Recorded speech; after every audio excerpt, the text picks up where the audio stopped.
Welcome to the Oklahoma State University College of Veterinary Medicine. I'm Dr. Carlos Frisco, and I am the Dean of the college.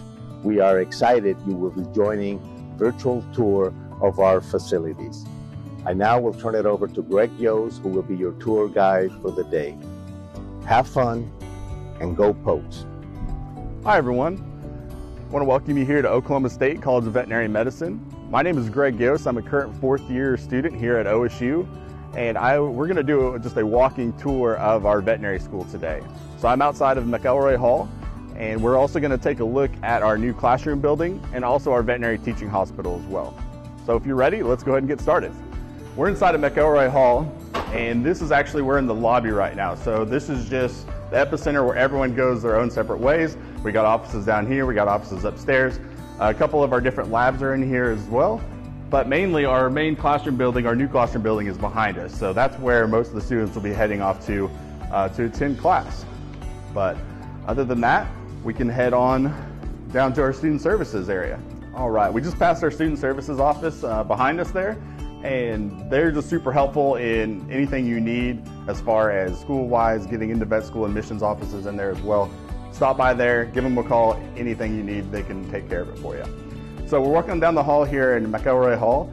McElroy, you know, call it what you want. It is a name, so I think it's actually called McElroy. So anyway, you'll learn that when you get here. But we'll keep on walking down. Just a little bit of a fun fact about this building is that this used to be the vet school and the teaching hospital in one building. So that's why we got this awesome tile on the walls and our old tile on the floor. And this building kind of has a hospital feel or layout to it as well. Well, we're going to head down here. We're going to go to our student soft lounge, so just around the corner here, and we can talk about that. Come on. All right, so this is our old mailbox room actually, but what I want to highlight here is that here at Oklahoma State, you have the opportunity to join 15 plus different clubs that if you so like to. You don't have to join them all, but each and every club has its own benefits and specialty. So we have a business management club, we have the AAEP, the Equine Club. We have a production animal medicine club. We have a small animal club. We also have a surgery club, internal medicine and emergency care club. You get my point here. Tons of clubs for you to join. And we have lots and lots of wet labs, or what we call wet labs, associated with these clubs. So a wet lab is a hands-on experience that may or may not be included in our normal curriculum, but it gets you an extra practice or a chance to do that activity or practice that skill. All right, so now we're standing inside of our soft lounge, and the reason we call it the soft lounge is because it has soft chairs in here. So we are really creative in naming rooms around here and buildings, if you get my joke there. But this is just a student space area. We can come in here, we can hang out, we can sleep on the couch if needed. There is TV, so we do have cable. If we need to watch a little bit of television in between our studying breaks, we have that access as well. We'll also eat lunch in here and do some studying as well. So it's just a student multi-purpose area and just a spot for us students. So, all right, so now we're inside of a room that we call Old Phys. And we call it Old Phys basically because this used to be the physiology room where they taught physiology. That's why we still have all the bays and dividers and that kind of stuff in this room. But now we use it as a student multi-purpose room. So again, we'll have some labs in here. We have computers that we can log on to and access. You'll notice also that we do have large TVs as our screens. So we mainly will have our diagnostic imaging or radiology labs in here so we can pull up those digital x-rays and see them in good high quality definition when we're learning all about the radiographs. Other than that, we'll have study areas, study groups in here. You can study alone or with some friends, some classmates. And then we'll also just have, you're also welcome to eat lunch in here as well. But again, just another student area, student multi-purpose area for our students here at Oklahoma State. All right, so we are in our student lab. Mainly we call it our Parasitology lab, but we also use it for our other science classes or other labs as well. So we have immunology lab that we'll do in here. We'll also have bacteriology, mycology, virology as well. All those good ology classes that we love to take here in our vet med program. But going back to parasitology, we have 2 full courses of parasitology here at Oklahoma State in our curriculum, and that's mainly due to the fact that we have the National Center for Parasitology located here at the vet school, in our vet school here. So we have some awesome parasitology clinicians and researchers and faculty on staff here, and we really like parasites here at Oklahoma State. So why not get a little bit more information, a little bit more understanding, education on it, that kind of stuff. So also I wanted to point out that this room is a little bit big, but we do have these large monitors on the wall. So we will do pre-lab lectures, pre-lab worksheets and that kind of stuff, so you can easily see these monitors from anywhere in the room instead of having to see on the whiteboard up front. So next we'll go ahead and head to our anatomy lab, so we'll see you in there. All right, so this is our anatomy lab here at Oklahoma State. We have all of our different tables, our specimen tables. So our first semester we dissect dogs and cats in our gross anatomy class, and then in our spring semester, first year, we do our comparative anatomy where we practice dissecting horses and cows. So it's good to kind of know a difference of each species and how they're put together. Anatomy is super important. That's why we learned it in our first year of vet school.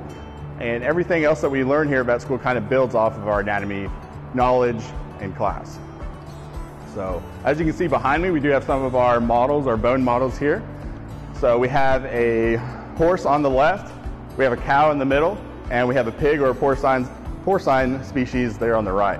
So these skeletal models are very, very helpful, at least for me, whenever I was studying anatomy and learning all the different bones on how they work together, how they go together, and all the different functions and aspects of them. I also want to point out here in our anatomy lab that we do have a video camera, a recording system, our gray box here from the ceiling. And it can actually zoom in on a table, on a specimen, and our anatomy professors can actually walk through a dissection with us, review with us, do a review session, and give us a plan of just how everything goes.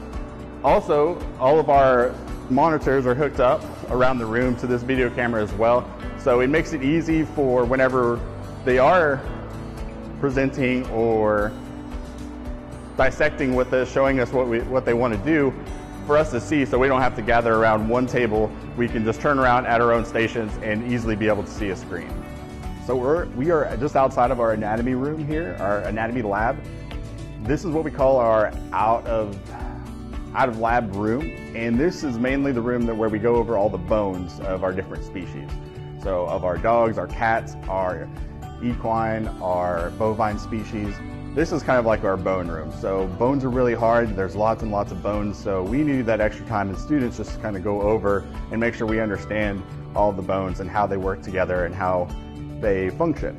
So we spend a lot of time in this room every week in anatomy during our first year, just going over the bones. Hello, I'm Dr. Margie Gilmore. I'm the Associate Dean for Academic Affairs, and it is my pleasure to welcome you to the Roger J. Panciera Education Center.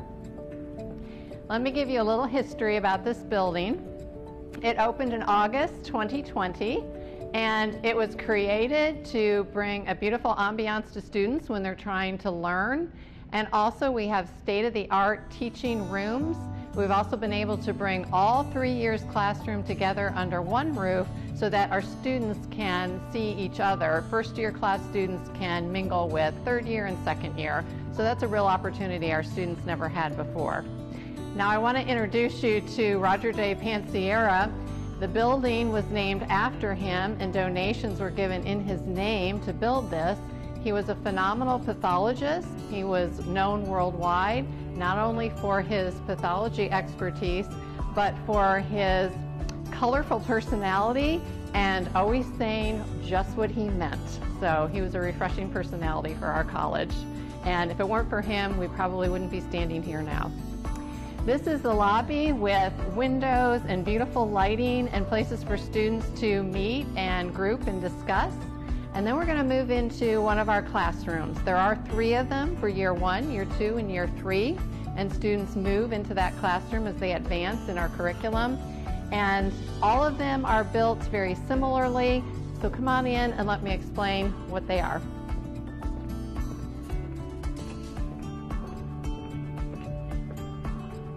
We're going to go into the first year classroom. So as you can see, it's a very large room. Each one is approximately 3,000 square feet. So our goal in these classrooms was to create an experience for students and the instructor where seating could be arranged in any type of format, whichever would be the best learning for our students for that particular material. So every piece of furniture here is mobile and very light, so seating can be rearranged at the drop of a hat. Right now you see the seating in straight rows, which may be appropriate for some classroom delivery, but also they can be grouped, so you can have groups of students in 6 or 8 or 4, whatever seems to work out best, and that allows the instructor to move around among their students and really get a feel for what students are thinking and encourage participation in the class. Because of that flexibility, you'll see that we have monitors on all 4 walls.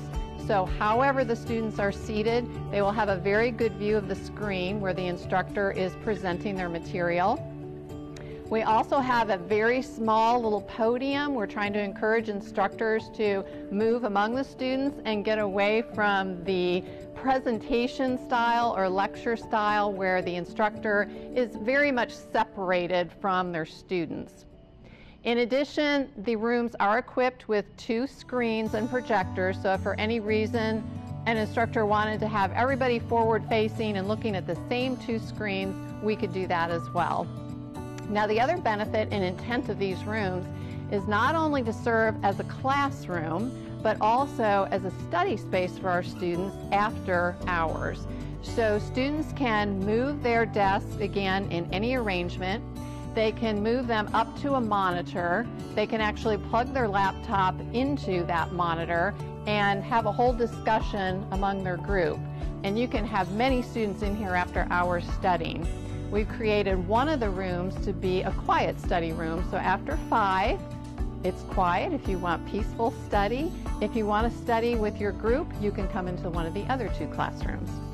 And then lastly, the other thing we wanted to be sure we had were plenty of whiteboard space. So you can see there are glass whiteboards that encircle the room. And again, that's for students to work together in groups. They have a space to write on and work through problems. And that's all to encourage a lot of collaborative work, because in the veterinary medicine curriculum, collaboration, which teaches you the skills to be a future collaborator as a practitioner, are very, very important. So we've just come inside our small animal entrance to the veterinary teaching hospital here at Oklahoma State. So we are in the reception and check-in area of the front desk. So our small animal patients would normally come in and check in with our nice ladies here at the front desk. And then they would be, have a seat here in our waiting room. And then they would be greeted by a 4th year student on their case and then be taken back to the exam room. So we're actually going to take a look at one of our exam rooms here at Oklahoma State. So you can follow me on back here.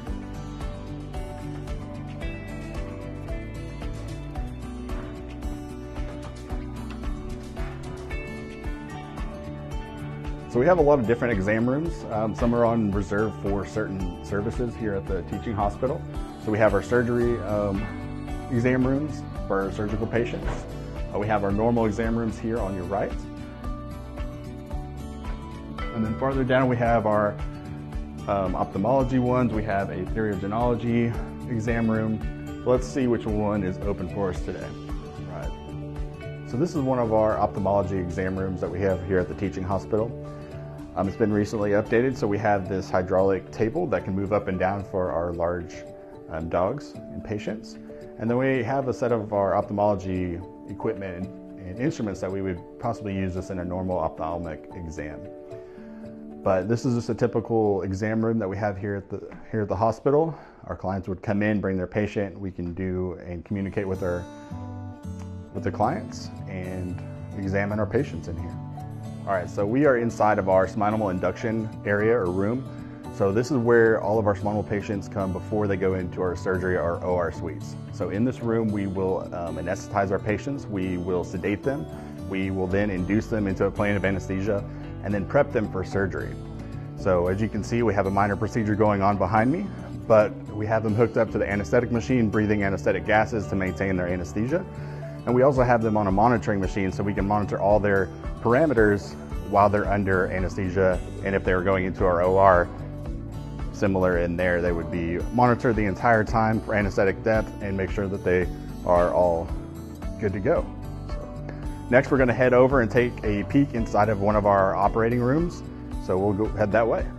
All right, just came out of our small animal induction room here in the teaching hospital, but I want us to take a look. This is our OR. This is our ORA.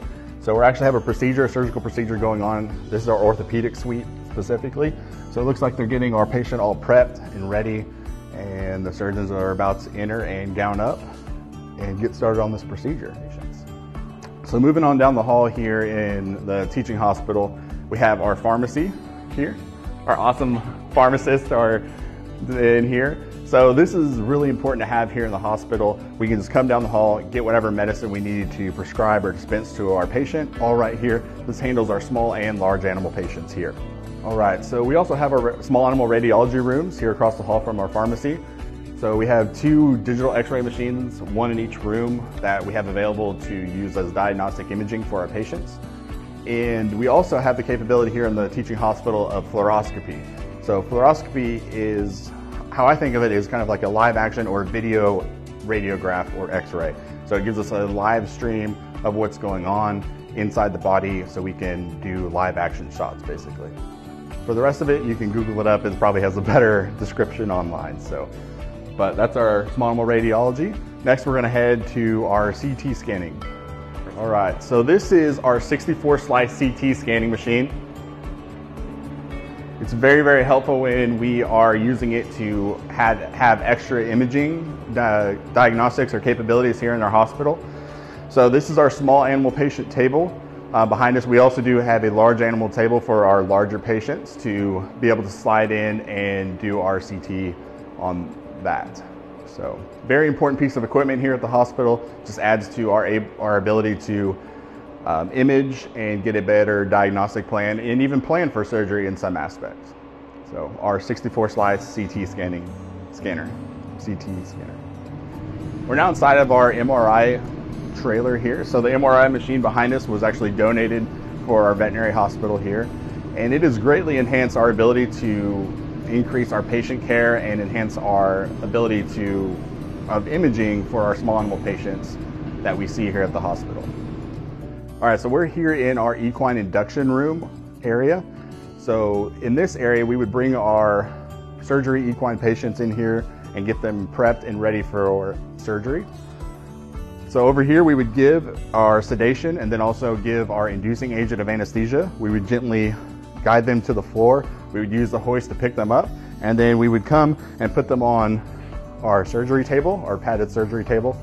Obviously this one's a little small, maybe for a small horse, but we have different sizes of pads and whatnot. And then we do all of our prep work here. Once they're prepped, ready to go for surgery, we would wheel them into our equine surgery suite or OR and perform whatever surgery we would need on the patient. So we do a lot of orthopedic surgeries, a lot of colic surgeries, you name it, any surgery, any of the major equine surgeries we can do here. Our equine surgeons are very talented and gifted. All right, so now we're heading into one of our equine exam rooms. This is an equine exam room 2. I personally like this exam room a little bit better. It goes a little bit better with my color coordination here with our orange and black here at OSU. But we have 3 sets of stocks, these metal stocks in each of our exam rooms. And this just allows us to put the horse inside of there, our patient, and allow them to be safe, and increases our safety as well as we're working around them. So that way they're not trying to walk all over us when we're trying to look at them. So we also have added lighting. We have a minor lab station in the back there where we can do our total protein, our packed cell volume, our BUN, glucose, lactate, that kind of stuff. We can do our minor lab work back there. So now we're heading to our equine recovery stalls. So we have 3 equine padded recovery stalls over here, part of our equine barn. I just want to kind of show off where our padded stalls look like our recovery stalls. So in here we have a padded floor, we have padded walls, and that's all just to make sure that the horse doesn't injure itself whenever it's trying to wake up from anesthesia. So this is a key component of care even after surgery, making sure that they get up from anesthesia safely and don't injure themselves and complicate other issues. In our equine barn, we have 32 stalls available for inpatients.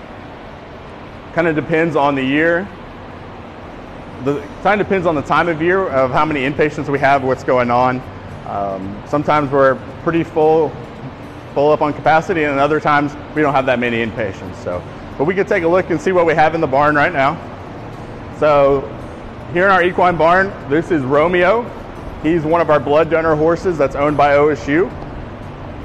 He's very, very pretty and a little ornery as well. Very, very handsome boy.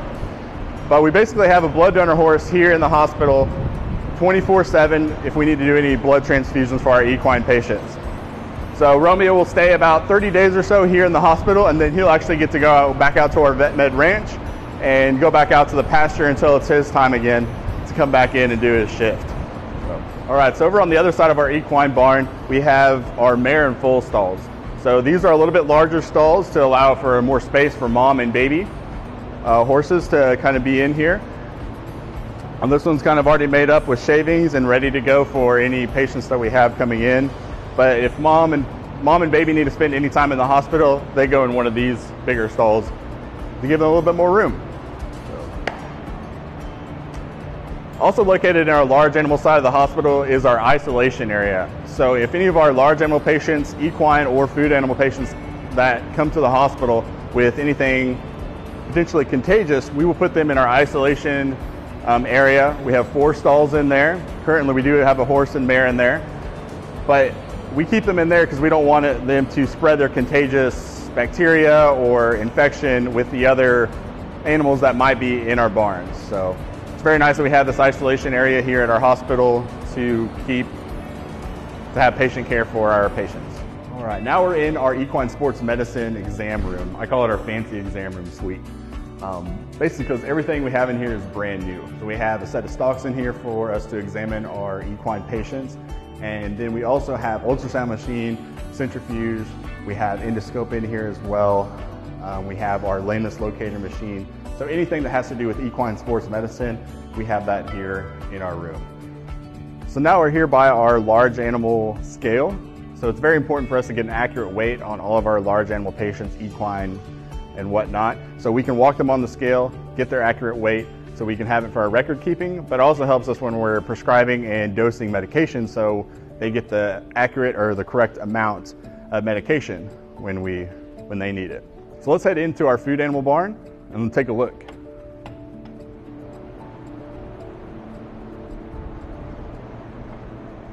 So you can see in front of us is all of our different chutes that we have here at the teaching hospital. We have a hand chute, we have our silencer hydraulic chute, and then a little bit farther down we have our 2 hydraulic tilt chutes.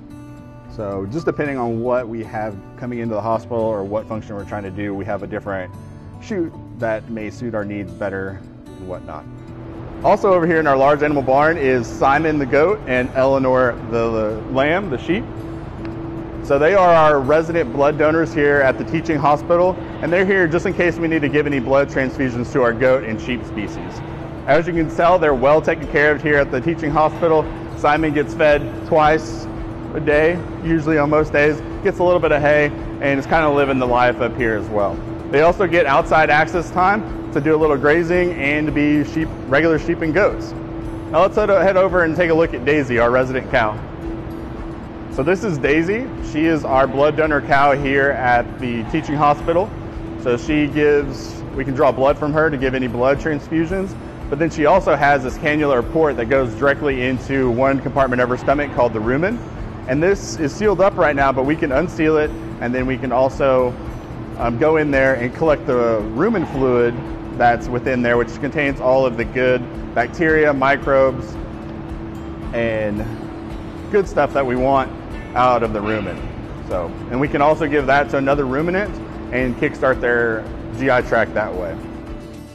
So now we're inside of our large animal, or our equine radiology room. So we have different pieces of equipment in here that we can use. We have an overhead unit that we can use to take abdominal radiographs or even thoracic radiographs, cervical radiographs, whatever we need it for. But then we also do have some portable units as well that we can wheel to our patients if need be, or we can get the lower extremity shots with these. So we have this one on the stand. We have a portable unit here on the table with a laptop version. Just all key when we're doing radiographs on our food animal or large animal patients. So over here in the hospital this is our small animal student lab room. So this is where we do a lot of our zootech labs, our hands-on labs for clinical anatomy, also some anesthesiology labs in here as well. But it's just kind of one of our student labs over here at the teaching hospital, and it's a multi-purpose functional room. All right, so we've come back over in the hallway over to our small animal side of the hospital. We just passed our surgical laser lab and also our nuclear medicine lab where we do some chemotherapy treatments. But more importantly is our Antech lab that we have here in the hospital.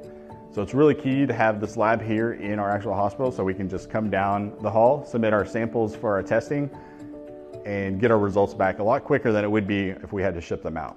So this is our zoo, exotic, and wildlife ward here in our teaching hospital. So right now we're in our kennel or cage room. So we have different cages for our different species, whatever they may need. We have incubators, we have our normal cages. We have some that we can provide humidity or heat to, and for our reptile species as well. We're gonna head back in here into our feed room, or our diet room. So this is just the diet room for zoo, exotic, and wildlife department. If you can think about all the different diets they might need to keep on hand for all of our different wildlife or zoonotic species, not zoonotic, but zoo species, sorry. So we have a lot of different diets on hand depending on what animal or species we might see. So we're in our patient ward area of the zoo, exotic, and wildlife department of the hospital. So this is where all of our patients will be housed while they're while they are inpatients here in the hospital. So you never know what might be back here or what we might have in the hospital at a certain time.